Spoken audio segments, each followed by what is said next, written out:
Hello students, कैसे हैं आप लोग।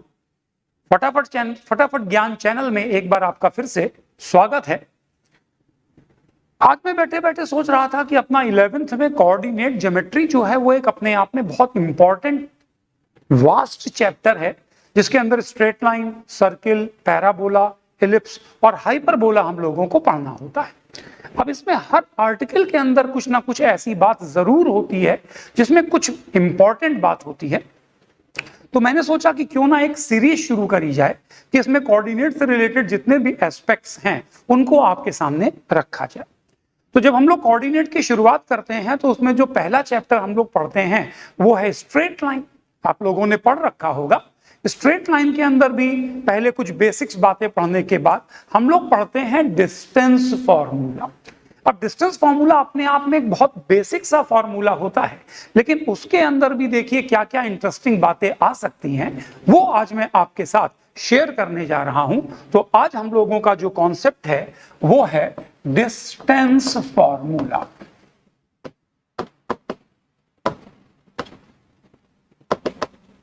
उम्मीद कर रहा हूं कि विजिबिलिटी में ऐसी कोई प्रॉब्लम आपको नहीं आ रही होगी, फिर भी मैं एक दो कलर चेंज करके देख लेता हूं।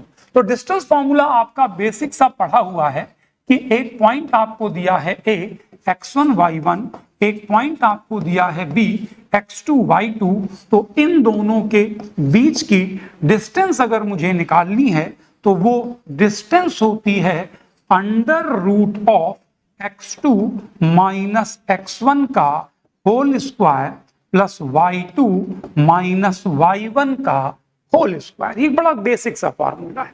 इसके बाद जब आप लोग पढ़ते हैं बच्चों तो उसमें आपको इसके कई सारे एप्लीकेशन सिखाए जाते हैं। तो मैं यहां पर इसी का एक जो बहुत इंपॉर्टेंट एप्लीकेशन है वो आपके सामने लेने जा रहा हूं, जिसका नाम है nature of triangle. Nature of triangle. अब आखिर ये नेचर ऑफ ट्राइंगल मुझसे क्या कह रहा है, आइए देखें। मतलब आपको 3 पॉइंट दे दिए गए, एक ट्राइंगल के 3 वर्टिसेस दे दिए गए, x1 y1, x2 y2, x3 y3, और मेरे से सिंपली ये कहता है कि बताइए इस ट्राइंगल का नेचर कैसा है।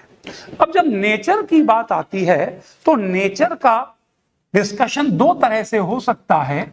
एक हो सकता है on the basis of its sides और एक हो सकता है on the basis of its angles. अब साइड्स के रिस्पेक्ट में तो आपका ट्राइंगल कैसा कैसा हो सकता है। पहला है इक्विलेटरल ट्राइंगल, ठीक।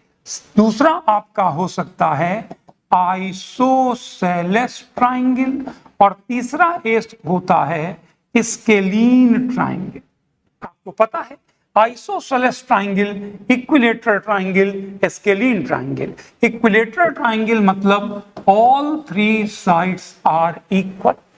आइसोसेलेस ट्राइंगल मतलब 2 साइड्स आर इक्वल। हम तीसरे पर देखो किसी प्रकार का कोई कमेंट नहीं कर रहे हैं। अगर तीसरा भी बराबर हो जाए तो वो एक पर्टिकुलर केस में इक्विलेटरल बन जाएगा। और स्केलीन कहता है नो 2 साइड्स आर इक्वल। अगर तीनों ही साइड्स आपकी डिफरेंट हो तो वो कहलाएगा स्केलीन ट्राइंगल। एंगल्स के आधार पर ट्राइंगल 3 प्रकार का हो गया। पहला हो गया एक्यूट एंगल ट्राइंगल, दूसरा हो गया आपका राइट एंगल ट्राइंगल और तीसरा आपका हो गया है ऑब्ट्यूस एंगल ट्राइंगल। अब इनका कैटेगराइजेशन क्या है बच्चों। एक्यूट का कैटेगराइजेशन है कि ऑल 3 एंगल्स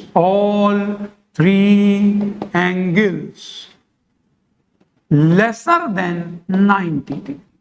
अगर किसी ट्राइंगल के तीनों एंगल 90 डिग्री से छोटे हों तो वो कहलाएगा acute angle triangle. Right angle में क्या होगा कि any 1 angle is equal to 90 degree. कोई भी एक एंगल 90 डिग्री हो जाए और कोई भी एक एक ही तो हो सकता है। किसी ट्राइंगल के कोई 2 एंगल तो 90 नहीं हो सकते। अब आती है ऑब्ट्यूज की। ऑब्ट्यूज में भी होगा any one angle greater than 90 degree. Clear है? जैसे मैंने यहां पर कहा एक्यूट एंगल ट्रायंगल में कि all three angle must be lesser than 90 degree, मैं केवल इतना कहूं कि two angles lesser than 90 degree, तो क्या मेरा काम चलेगा? तो पता लगेगा कि ये जरूरी नहीं हो पाएगा, क्योंकि अगर मैं कोई ट्रायंगल ऐसे बनाता हूं, ये एंगल एक्यूट, ये एक्यूट, लेकिन ये ऑब्ट्यूज, तो ये दो एंगल एक्यूट होने के बावजूद भी एक्यूट एंगल ट्रायंगल नहीं है। एक भी एंगल अगर ऑब्ट्यूज हो गया तो वो हो जाएगा ऑब्ट्यूज एंगल ट्रायंगल। अब बात आती है, तो देखो ये तो सिंपल काम होता है बच्चों कि आपने तीनों साइड लेंथ निकाली और देख लिया कि तीनों बराबर हैं, दो बराबर हैं या तीनों डिफरेंट हैं। हम यहां पर इंटरेस्टेड हैं categorisation on the basis of angles, मतलब मैं ये जानने में इंटरेस्टेड हूं कि वो ट्रायंगल एक्यूट एंगल ट्रायंगल है, राइट एंगल ट्रायंगल है या ऑब्ट्यूज एंगल ट्रायंगल है। तो ये हम लोग कैसे पता कर सकते हैं? आइए देखें। मैंने आपके सामने एक एंगल बनाया एक्यूट एंगल ट्रायंगल, एक बनाया राइट एंगल ट्रायंगल और एक बनाया ऑब्ट्यूज एंगल ट्रायंगल। मान लीजिए ये एंगल है ए, ये बी, ये सी, ये ए, ये बी, ये सी, और यहां पर जो मैं एंगल का वेरिएशन दिखा रहा हूं वो बी का दिखा रहा हूं। Angle B less than 90 degree, angle B equal to 90 degree, angle B greater than 90 degree. इसका मतलब ये हो गया ऑब्ट्यूज एंगल ट्रायंगल, ये राइट एंगल ट्रायंगल और ये है एक्यूट एंगल ट्रायंगल। और हमने ये नोटेशन भी पढ़ा हुआ है कि हम इन साइड्स को ए स्मॉल बी स्मॉल सी से रिप्रेजेंट करते हैं। अब मैं जब बच्चों से पूछता हूं कि इसमें से वो कौन सा ट्रायंगल है जिसे आप आइडेंटिफाई कर सकते हो, तो वो तुरंत कहते हैं राइट एंगल ट्रायंगल, क्योंकि उन्होंने पाइथागोरस थ्योरम पढ़ी होती है। तो वो रिजल्ट कहते हैं B square is equal to A square plus C square. मैंने कहा बिल्कुल सही। जब मैं कहता हूं बताइए एक्यूट के लिए क्या होगा, ऑब्ट्यूज के लिए क्या होगा, तो अब वो सोचने लगते हैं। तो मैं पहले उनको याद कराता हूं कि देखो angle B is equal to 90 degree, तो रिजल्ट आता है B square is equal to A square plus C square. Angle B greater than 90 degree, तो रिजल्ट आता है B square is greater than A square plus C square. और third जो है ये आता है B square is less than A square plus C square. ठीक, तो अगर angle B is equal to 90 degree equal to angle B greater than, तो बी स्क्वायर ग्रेटर देन, और अगर एंगल बी लेस देन तो B square is less than A square plus C square. वैसे इसके पीछे का लॉजिक कोई बहुत विशेष नहीं है। अगर आपने कभी एसओटी पढ़ा होगा तो एक आपने पढ़ा हुआ है कोसाइन रूल, उसी से बोलो ये चीज निकल कर आती है। मैं अगर उसको एक लाइन में यहां पर एक्सप्लेन करूं तो हो क्या रहा है, देखो कॉस ऑफ बी का फॉर्मूला होता है A square plus C square minus B square upon 2ac। अब अगर मान लो एंगल बी ऑब्ट्यूज है तो कॉस बी जो होगा वो निगेटिव होगा। इसका मतलब this quantity must be negative. This implies, ये हुआ cross multiply, and this proves B square greater than A square plus C square. तो इसका मतलब अगर मुझे आगे से किसी ट्रायंगल का बिहेवियर पता करना है तो मैं पहले उसकी तीनों साइड्स निकाल लूं और उसके बाद चेक करना शुरू करूं। एक बात देखो बच्चों, जैसे यहां पर अगर मैंने दिखाया कि B square less than A square plus C square, तो क्या इस बात से ये इंश्योर हो गया कि ये ट्रायंगल एक्यूट एंगल ट्रायंगल है? मैंने कहा नहीं, इससे केवल ये एश्योर हुआ है कि angle B is less than 90 degree. जबकि मुझे अगर एक्यूट दिखाना है तो मुझे तीनों एंगल को एक्यूट दिखाना होगा।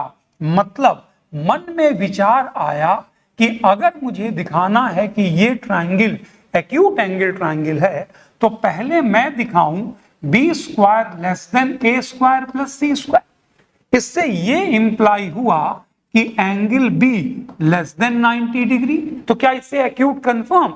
मैंने कहा नहीं, अब तुम्हें ऐसे ही दिखाना होगा एंगल ए के बारे में। तो एंगल ए के पास जब तुम जाओगे तो आपको दिखाना होगा A square is less than B square plus C square and as well as C square less than A square plus B square.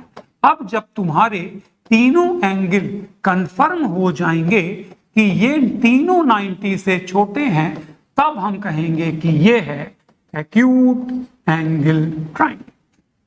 बोलो क्लियर? अब लेकिन इसमें एक बात, इसका मतलब अगर मुझे एक्यूट एंगल ट्रायंगल दिखाना है तो कितनी बार दिखाना पड़ा? 3 बार।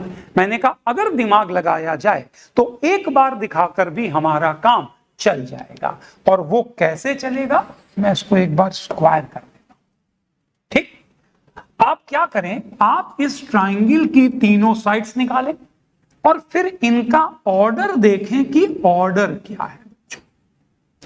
ठीक, एक सीधी सी बात, सबसे छोटी वाली साइड के सामने का एंगल सबसे छोटा और सबसे बड़ी वाली साइड के सामने का एंगल सबसे बड़ा। तो जो भी साइड सबसे बड़ी हो, केवल आप इसके सामने वाले एंगल पे कंसंट्रेट करो, क्योंकि अगर ये एंगल मान लो एक्यूट बना जो अपने आप में सबसे बड़ा है, तो बाकी दोनों को तो फिर एक्यूट होना ही पड़ेगा। तो यहीं से हम कंफर्म कर देंगे this is acute angle triangle. अगर ये आ गया 90 तो it implies this is right angle triangle. और अगर ये मान लो आ जाता है ऑब्ट्यूज तो तुरंत कंफर्म हो जाएगा ऑब्ट्यूज एंगल ट्रायंगल। मतलब आपको केवल एक एंगल पे कंसंट्रेट करना है जो है सबसे बड़ा एंगल। बोलो क्लियर? तो अब हम कैसे करेंगे, आइए जरा देखें बच्चों। मैं अब आपको इस पे आधारित एक क्वेश्चन दे रहा हूं और आपसे कहता हूं जरा इसको अटेम्प्ट करें। एक मैंने आपको पॉइंट दिया ए 6,9, फिर मैंने एक पॉइंट दिया बी -6,-7 और फिर एक पॉइंट दिया सी जो है 0,1 और मैंने कहा इन तीनों पॉइंट से बनने वाले ट्रायंगल का बिहेवियर बताइए। तो बच्चों ने शुरू किया कि सर मैं पहले तीनों साइड्स निकाल लेता हूं। तो पहले मैंने साइड लेंथ निकाली ए बी। वैसे मैं चाहूंगा कि अब आप इस वीडियो को पॉज करके इस क्वेश्चन को एक बार आप अटेम्प्ट करें। तो आप इसे पॉज करें और अटेम्प्ट करें। जब आपका आंसर आ जाए तब आप इसको कंटिन्यू करें। अगर आपने पॉज करके आंसर निकाला होगा तो मैक्सिमम बच्चे इसका आंसर देते हैं कि सर मेरा इसका आंसर आ रहा है obtuse angle triangle. Obtuse angle triangle. लेकिन तब मैं बच्चों से कहता हूं कि बच्चों आपका आंसर जो है वो गलत हो गया। अब वो आश्चर्यचकित रह जाते हैं कि यार इन्होंने अभी जो पढ़ाया मैंने एग्जैक्टली उसी चीज को यहां फॉलो किया, मेरा आंसर आया ऑब्ट्यूज एंगल ट्रायंगल, लेकिन सर कह रहे हैं कि आपका आंसर गलत है। मैंने कहा अगर इतनी सिंपल चीज होती तो फटाफट ज्ञान में क्यों लेके आते, कहीं ना कहीं कुछ तो कैच होगा। आइए जरा देखें। तो बच्चों ने पहले ये लेंथ निकाली होगी ए बी जो आएगी दिस माइनस दिस का होल स्क्वायर मतलब 12 का स्क्वायर और दिस माइनस दिस का होल स्क्वायर मतलब 16 का स्क्वायर। तो ये आएगा 144 और 256, ये आएगा 400 तो आएगा 20। फिर आ गया बी सी। तो मैं जब बी सी की लेंथ निकालूंगा तो आएगा 36 प्लस 49 जो आएगा तुम्हारा √85। और अगर मैं निकालता हूं ए सी तो वो निकल कर आएगा दिस माइनस दिस का होल स्क्वायर मतलब 36, 9 - 1 8, 64। तो ये निकल कर आएगा 6 4 10 हासिल 1 7 और 3 10। तो ये आ गया आपका 10। एक बार इसको मैं और कंफर्म करता हूं, ये हुआ है हमारा BC, दिस माइनस दिस का होल स्क्वायर।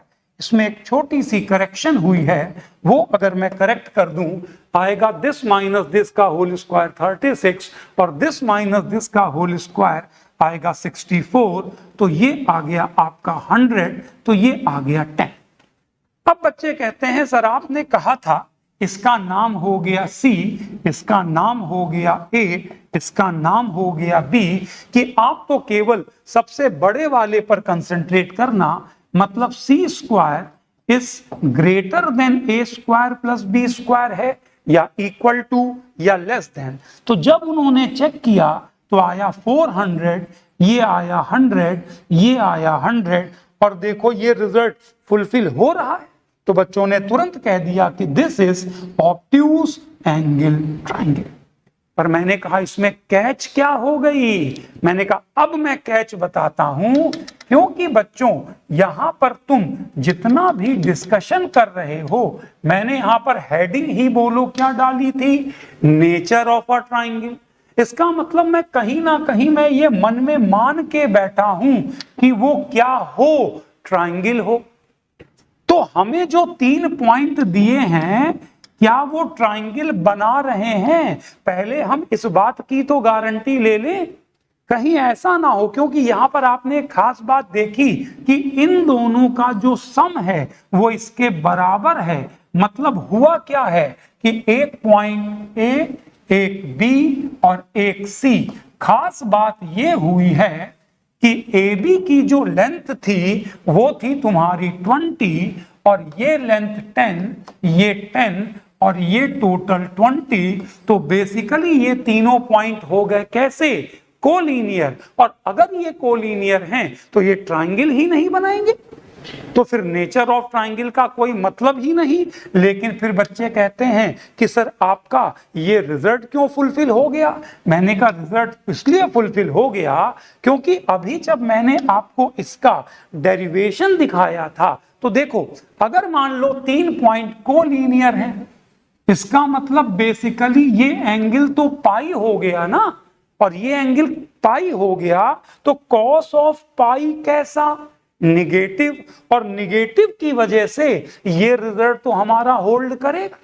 मतलब ये रिजल्ट लगाने के पहले एक बहुत इंपॉर्टेंट बात कि first we have to confirm, मैं इसको ऐसे करके यहां पर लिखने जा रहा हूं, क्या, to apply this result first we have to confirm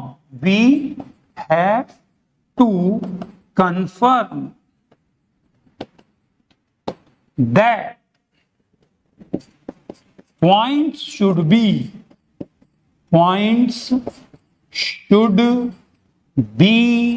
non-collinear। तो ऐसा ना हो कि जल्दीबाजी में वो हमको चुपचाप पॉइंट्स कोलिनियर दे दे और हम धोखा खा जाए।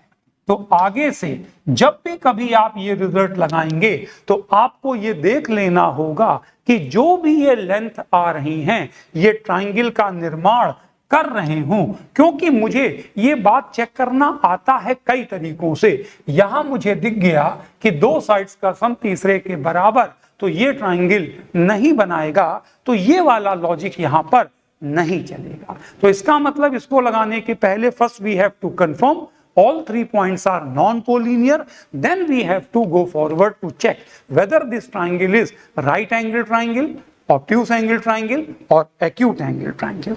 तो एक सवाल मैंने आपको करा दिया है और अब मैं आपको एज अ होमवर्क यहां पर 2 सवाल देने जा रहा हूं। आप इन दोनों सवालों को अटेम्प्ट करेंगे और ट्रायंगल का नेचर पता करेंगे इफ पॉसिबल। तो एक है आपका 3 पॉइंट दिए हैं, 1 1 -7/2, 4 एंड 4/3, 7/9। और नेक्स्ट क्वेश्चन है -5.4, -5.8, 7, 3.5 एंड 1.2, 0.85। डाटा मैंने जानबूझकर खराब लिया है जिससे कि आपकी कैलकुलेशन स्ट्रांग हो। ये दो क्वेश्चंस दिए हैं, आपको अटेम्प्ट करके देखना है ट्रायंगल बन रहा है या नहीं, और अगर बन रहा है तो उस ट्रायंगल का नेचर क्या है। आज मैं जो पॉइंट उठाने जा रहा हूं उसका नाम है सेक्शन फॉर्मूला। अब वैसे ये सेक्शन फॉर्मूला काफी आसान, आप लोगों का जाना पहचाना, तो हम यहां पर इस पे कुछ इंपॉर्टेंट बातें देखेंगे। पहले मैं इसको बेसिकली केवल एक बार रिवाइज करा दूं कि एक पॉइंट अगर आपको दिया है x1 y1, दूसरा पॉइंट आपको दिया है x2 y2, और कहता है वो पॉइंट बताइए जो इस लाइन सेगमेंट को m:n के रेशियो में इंटरनली डिवाइड करे। तो बहुत ही सिंपल सा फॉर्मूला है, mx2 plus n x1 whole divided by m plus n, ये हो जाता है इसका x कोऑर्डिनेट, और m y2 plus n y1 upon m plus n हो जाता है इसका y कोऑर्डिनेट। और यही अगर वो मान लीजिए आपसे इंटरनल की बजाय कहता कि एक्सटर्नल बताइए, तो आपको याद होगा यहां प्लस की जगह माइनस, यहां माइनस, यहां माइनस, यहां माइनस। बहुत सिंपल सा सेक्शन फॉर्मूला। तो चलिए अब हम लोग इसका एक छोटा सा एप्लीकेशन देखते हैं। एप्लीकेशन ये होता है कि अगर मान लीजिए आपको 3 पॉइंट दे दिए जाएं, पिछले में हमने अभी आपको क्या सिखाया कि आपको 2 पॉइंट दिए थे और रेशियो दिया हुआ था, तो मेरे को ये पॉइंट पता करना था P। तो क्या क्या गिवन था, 2 पॉइंट्स एंड रेशियो। अब मैं आपको यहां पर दे रहा हूं तीनों पॉइंट्स। मैं ये पॉइंट आपको दूंगा x1 y1, ये पॉइंट दूंगा x2 y2, और ये पॉइंट भी आपको दे दूंगा x3 y3, और कहूंगा कि बताइए ये पॉइंट इस लाइन सेगमेंट को किस रेशियो में डिवाइड कर रहा है। तो आपको पता है ये वाली बात भी। हम लोग क्या करते हैं, मान लेते हैं कि रेशियो विल बी λ:1। कुछ बच्चों के मन में आता है, सर पिछली स्लाइड में तो आपने रेशियो m:n लिखा था। मैंने कहा देखो ये जो रेशियो m:n दिख रहा है, तुम अगर चाहो तो इसी रेशियो को लिख सकते हो m/n:1। बात तो एक ही है, लेकिन होता क्या है जब हम m:n मानते हैं तो कुछ बच्चों के दिमाग में आ जाता है कि यहाँ पे 2 अननोन है, जबकि 2 अननोन नहीं है। मुझे m और n की इंडिविजुअल वैल्यू नहीं चाहिए, मुझे तो m और n का रेशियो चाहिए।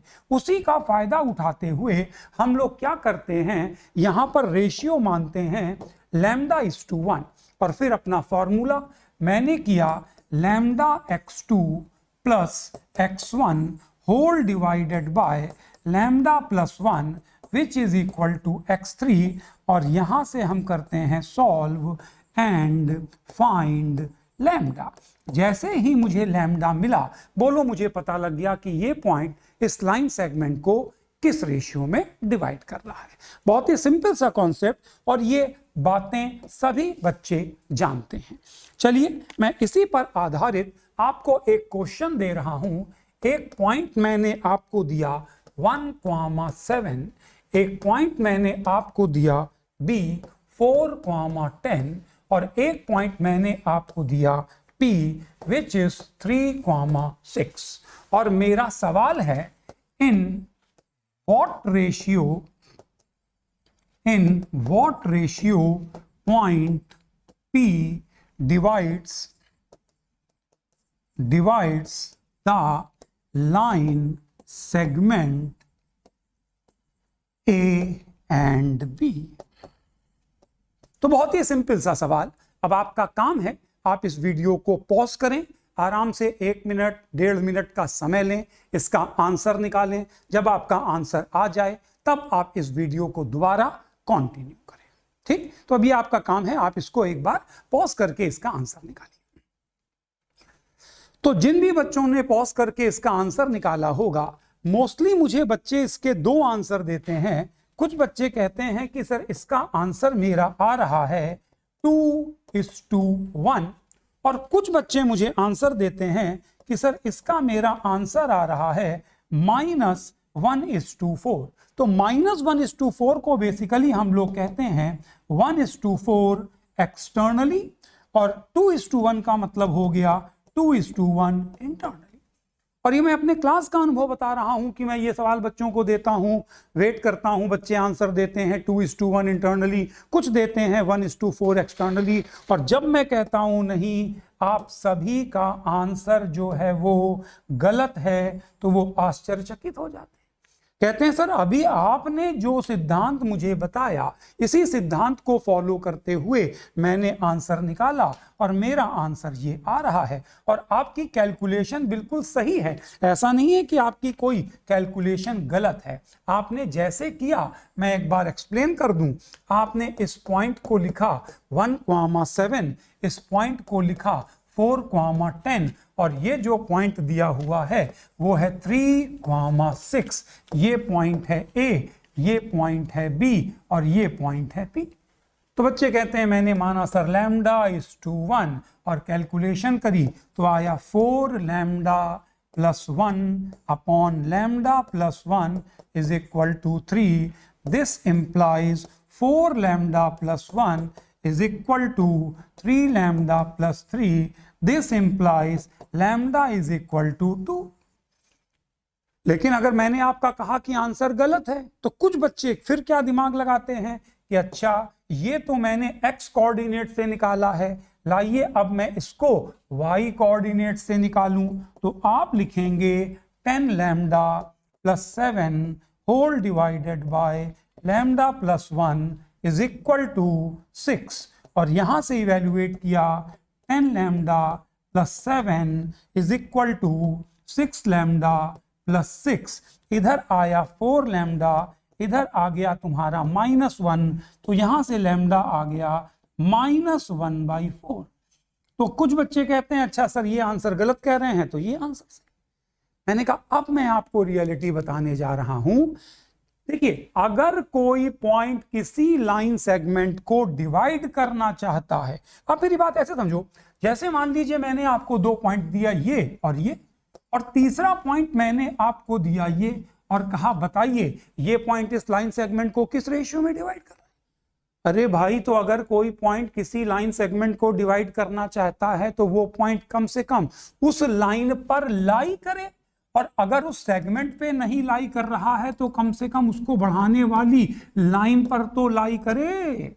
इसका मतलब सेक्शन फॉर्मूला तभी काम करेगा when these 3 points are collinear. तो ऐसा धोखा खूब दे देते हैं कभी कभी हम लोग कि चुपचाप मैंने आपको 3 पॉइंट दिए, मैंने तो आपको ये लिख के नहीं दिया कि ये 3 पॉइंट कोलिनियर हैं, मैंने तो सवाल लैंग्वेज में दिया कि ए बी पी, बताइए पी किस रेशियो में डिवाइड कर रहा है। तो अब देखिए यहां पर एक बात और आ गई, जब आपने इसको x कोऑर्डिनेट से सॉल्व किया तो आंसर आया लैम्डा का 2, और इससे सॉल्व किया तो आया -1/4। तो पकड़ने वाली बात यह है कि अगर आप सेक्शन फॉर्मूला लगा रहे हैं तो ये मत कीजिएगा केवल x कोऑर्डिनेट से लगा के छोड़ दिया, आप x से भी लगाएं y से भी लगाएं, अगर दोनों से आंसर सेम आए तब आप कंफर्म करेंगे कि these 3 points are collinear and this point divides this line segment in the ratio of this is to this। और अगर मान लो वो 3 पॉइंट कोलिनियर ही नहीं हुए तो आप x कोऑर्डिनेट से कुछ निकालोगे तो लैम्डा की कुछ वैल्यू आ जाएगी, y से निकालोगे कुछ और आएगी, और अगर दोनों वैल्यू अलग अलग तो इसका मतलब ये 3 पॉइंट कोलिनियर नहीं है। तो अगर आप ये सेक्शन फॉर्मूला से ही करना चाहते हो, वरना हम लोग क्या करते हैं, बच्चों को क्या सिखाते हैं, तुम्हें 3 पॉइंट जैसे ही दिए हों पहले ही आप आंखों में पता कर लो कि ये तीनों पॉइंट कोलिनियर हैं या नहीं हैं। और जो पता करने के हमारे पास बहुत बढ़िया तरीके हैं, जैसे ये 3 पॉइंट हैं, मुझे पता करना है ये कोलिनियर है या नहीं, तो मैं क्या करूंगा, ए और पी को मिलाने वाली लाइन का स्लोप निकाल लूंगा। तो स्लोप आएगा y2 minus y1 upon x2 minus x1। तो स्लोप आया -1/2। और अब अगर मैं स्लोप निकालता हूं बीपी का तो आएगा y2 minus y1 upon x2 minus x1। और साफ दिख रहा है कि दोनों लाइनों का स्लोप अलग अलग है, इसका मतलब ये तीनों पॉइंट कोलिनियर ही नहीं है। तो इसका आंसर होगा P does not divides this line segment A and B। क्या आपको क्लियर है? तो दो लॉजिक ध्यान दीजिएगा बच्चों। लास्ट लेक्चर में जब हम लोगों ने पढ़ाया था और कहा था कि we have to determine the nature of triangle, तब मैंने वहां आपसे कहा था कि आपको कंफर्म करना पड़ेगा कि ये तीनों पॉइंट नॉन कोलिनियर हों। और आज जब मैं सेक्शन फॉर्मूला लगवा रहा हूं तो मैंने कहा कि आपको कंफर्म करना पड़ेगा कि ये तीनों पॉइंट कोलिनियर हों।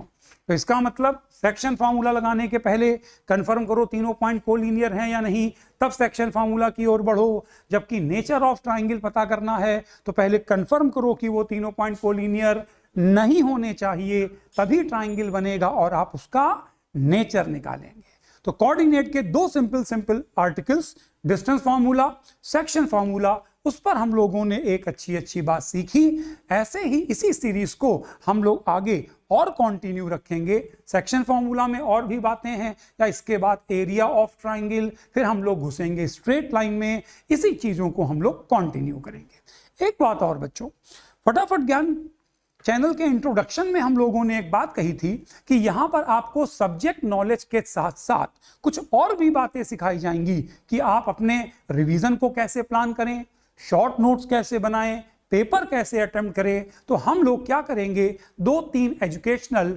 वीडियोस के बाद एक इस प्रकार का मोटिवेशनल और स्ट्रेटजिक बेस्ड लेक्चर भी आप लेके आएंगे, जिससे कि आप लोगों को फायदा हो। तो जुड़ जाइए और अपने लक्ष्य को अचीव कीजिए। Good luck.